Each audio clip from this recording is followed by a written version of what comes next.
It's official. Good job.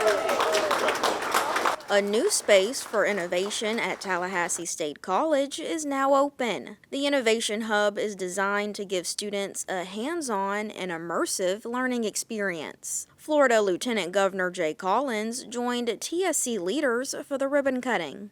We're not just celebrating this one moment, we're celebrating more than a new space. It's a vision. TSC has been exploring what the library of the future should look like for today's students. We started back in probably early 2024 where we applied for a workforce capitalization grant.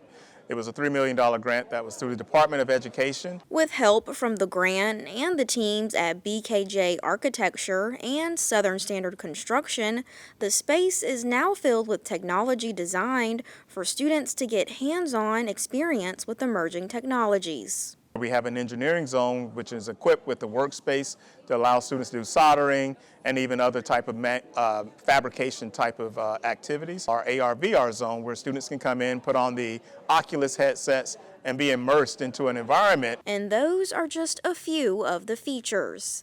The hub also includes spaces for supply chain technology, cloud computing, and collaborative computer programming. Assistant Professor Ron Larson says the hub will help students experience what their future workplace may look like. I think it's going to be a tremendous resource to help them see what it's like to meet in a more business-like atmosphere.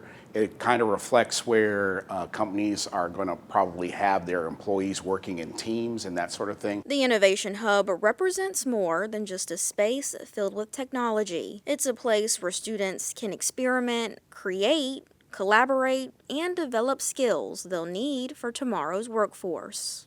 I think this space is going to open up so many doors for our students, and what I'm most excited about is engaging with our students and learning what they think they can do with this space beyond what we've envisioned for them.